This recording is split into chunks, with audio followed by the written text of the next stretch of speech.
New Zealand পৃথিবীর দক্ষিণ গোলার্ধে দক্ষিণ পশ্চিম প্রশান্ত মহাসাগরের ওশেনিয়া অঞ্চলে অবস্থিত একটি দ্বীপরাষ্ট্র।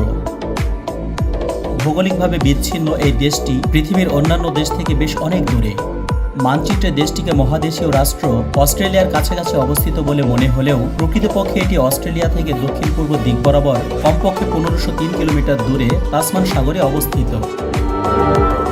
ভৌগোলিকভাবে বিচ্ছিন্ন দেশ নিউজিল্যান্ডের প্রতিবেশী দেশগুলোর মধ্যে ফিজি, টোঙ্গা ও নুভেল কালেদোনি উল্লেখযোগ্য।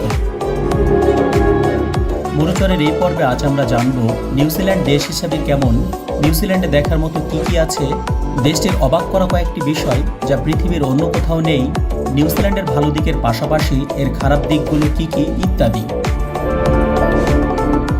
উইকিপিডিয়ার তথ্য মতে নিউজিল্যান্ডের আয়তন 2,68,021 বর্গ কিলোমিটার, যা বাংলাদেশের প্রায় দ্বিগুণ। এটি পৃথিবীর 75তম বৃহত্তম রাষ্ট্র। ওয়ার্ল্ড পপুলেশন রিভিউয়ের পরিসংখ্যান মতে এর জনসংখ্যা মাত্র 52,24,045 জন, অর্থাৎ এখানে প্রতি বর্গ কিলোমিটারে 20 জন মানুষ বসবাস করে, যা জনঘনত্বের বিচারে পুরো পৃথিবীর মধ্যে 167তম। দেশটির রাজধানী ওয়েলিংটন। এটি নিউজিল্যান্ডের দ্বিতীয় বৃহত্তম শহর, যেখানে প্রায় 4 লক্ষ মানুষ বসবাস করে। এর সবচেয়ে বড় শহর হল অকল্যান্ড। 52 লক্ষ মানুষের প্রায় 15 লক্ষ মানুষই এই শহরটিতে বসবাস করে। এটি বিশ্বের সবচেয়ে বসবাসযোগ্য শহরগুলির মধ্যে একটি। নিউজিল্যান্ডে মোটামুটি 67টির মতো দ্বীপ রয়েছে, তবে সম্পূর্ণ দেশটি গঠিত হয়েছে দুটি প্রধান ও বড় দ্বীপ নিয়ে, যার একটি হল উত্তর দ্বীপ এবং অন্যটি দক্ষিণ দ্বীপ। নিউজিল্যান্ড উত্তর দক্ষিণ বরাবর প্রায় 1600 কিলোমিটার দীর্ঘ এবং এর সর্বোচ্চ প্রস্থ হল 450 কিলোমিটার। মজার বিষয় হলো নিউজিল্যান্ডে আপনি সমুদ্র সৈকত হতে কখনোই 130 কিলোমিটার দূরে যেতে পারবেন না। জনসংখ্যার পরিমাণ অনুসারে দেশটি অনেক বড়। এদেশের মোট জনসংখ্যার 86.1% মানুষ কেবলমাত্র এর উত্তর দিকের দ্বীপটিতে বসবাস করে। দক্ষিণ দিকের দ্বীপটিতে খুব অল্প পরিমাণ মানুষের বসবাস রয়েছে। এর একটি উল্লেখযোগ্য কারণ হল উত্তর দিকের দ্বীপের তুলনায় দক্ষিণ দ্বীপের দ্বীপটি বেশি এবড়ো-খেবড়ো এবং অনেক পাহাড় পর্বতযুক্ত।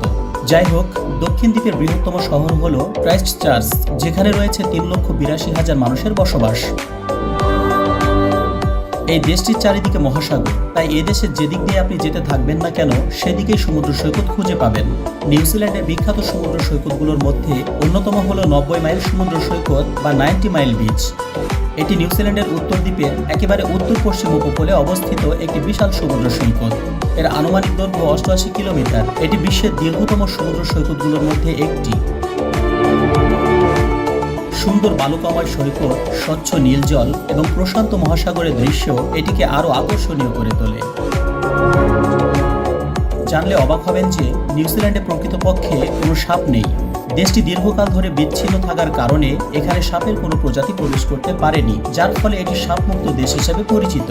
কখনো কখনো সমুদ্রপথে বা জাহাজের মাধ্যমে কোনো সাপ চলে আসতে পারে, তবে তাদের সংখ্যা খুবই কম এবং দেখা মিললেই উপযুক্ত ব্যবস্থা গ্রহণ করা হয়। তবে এটি পৃথিবীর একমাত্র এমন দেশ নয় যেখানে সাপ নেই। পৃথিবীতে আরও অনেক দেশ আছে যেখানে স্থায়ীভাবে সাপ পাওয়া যায় না, যেমন আয়ারল্যান্ড, আইসল্যান্ড, গ্রিনল্যান্ড প্রভৃতি দেশ। নিউজিল্যান্ড পৃথিবীর সেই দেশ যে দেশ নারীদের প্রথম ভোটাধিকার দিয়েছে। 1893 সালে এই অধিকার দেওয়া হয়। 2024 সালের পরিসংখ্যান মতে নিউজিল্যান্ডের মানুষের গড়ায়ু 82.2 বছর, যেটি পৃথিবীর সর্বোচ্চ গড়ায়ু মানুষের দেশের একটি। এটি একটি সুখী দেশ যেখানে অপরাধের হার খুবই কম।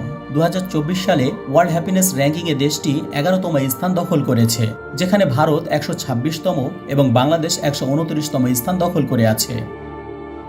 সুখী দেশের পাশাপাশি দেশটি বেশ ধনী। 2024 সালের IMF এর হিসাব মতে এখানকার জিডিপি 257.63 বিলিয়ন মার্কিন ডলার এবং তা পার্চেসিং পাওয়ার প্যারিটিতে 285.58 বিলিয়ন মার্কিন ডলার। ইংরেজি হল নিউজিল্যান্ডের প্রধান ভাষা। জনসংখ্যার 95.4% লোকই ইংরেজিতে কথা বলে। পাশাপাশি এখানে মাওরি ভাষাও প্রচলিত আছে। 2023 সালের মে মাসের এক পরিসংখ্যান অনুযায়ী নিউজিল্যান্ডের মোট ভেড়ার সংখ্যা 2,53,00,000। এখানে মানুষের থেকে ভেড়ার পরিমাণ অনেক বেশি। এখানে প্রতি একজন মানুষের বিপক্ষে প্রায় 5টি করে ভেড়া রয়েছে। অবাক করা বিষয় হলো এই সংখ্যাটি কয়েক দশক আগে আরও অনেক বেশি ছিল।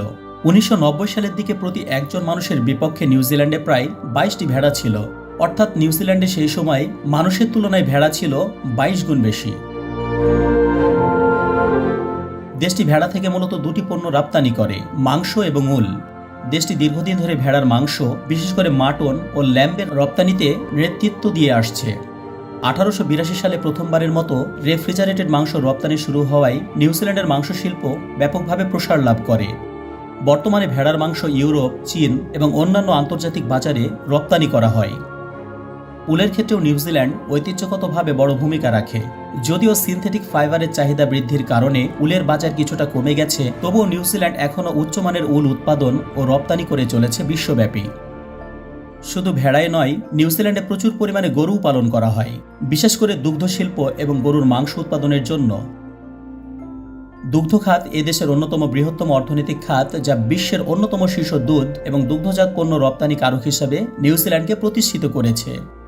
2023 সালের পরিসংখ্যান অনুযায়ী নিউজিল্যান্ডে প্রায় 59 লক্ষ দুগ্ধ গরু রয়েছে এবং প্রায় 37 লক্ষ মাংসের গরু রয়েছে, অর্থাৎ এদেশের গরুর সংখ্যাও মানুষের সংখ্যার প্রায় দ্বিগুণ।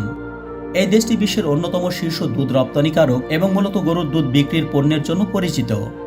নিউজিল্যান্ডের অর্থনীতি অনেকটাই দুগ্ধ খাতের উপর নির্ভরশীল, কারণ এটি দুধ, চিজ, বাটার এবং দুধের গুঁড়া ইত্যাদি পণ্য রপ্তানি করে বৈশ্বিক বাজারে একটি শক্তিশালী স্থান ধরে রেখেছে। নিউজিল্যান্ডের সবুজ ঘাসের মাঠ এবং তুলনামূলকভাবে নাতিশীতোষ্ণ জলবায়ু গরু পালনের জন্য অত্যন্ত উপযুক্ত। অধিকাংশ ফার্মেই প্রাকৃতিক চারণভূমি ব্যবহার করা হয়, যা গরু পালনের খরচ কমায় এবং পরিবেশ বান্ধব উৎপাদন নিশ্চিত করে। নিউজিল্যান্ডের জাতীয় পাখি হল কিউই। এটি অত্যন্ত বিরল এবং এক ধরনের পাখি যা পুরো পৃথিবীতে কেবলমাত্র এই দেশেই পাওয়া যায়। এই পাখির ডানা থাকলেও উড়তে পারে না, কারণ এর ডানা অত্যন্ত ছোট। কিউই পাখির দেহে লোমের মতো পালক থাকে, যা দেখতে পশমের মতো লাগে। কিউই শুধু একটি পাখিই নয়, এটি নিউজিল্যান্ডের জাতীয় প্রতীক। কিছু কিছু ক্ষেত্রে নিউজিল্যান্ডবাসীদেরও কিউই বলে অভিহিত করা হয়। কিউই নামে নিউজিল্যান্ডে একটি ফলও পাওয়া যায়। এখানে এই ফলের চাষ ব্যাপকভাবে জনপ্রিয়। কৌরি গাছ। কৌরি গাছ এদেশের সবচেয়ে বিখ্যাত এবং প্রাচীন গাছগুলির মধ্যে একটি। এই গাছগুলি হাজার হাজার বছর ধরে বেঁচে থাকতে পারে এবং অত্যন্ত ধীরে ধীরে বৃদ্ধি পায়। এই গাছ পূর্ণবয়স্ক হতে শতাব্দীর পর শতাব্দী লেগে যায়।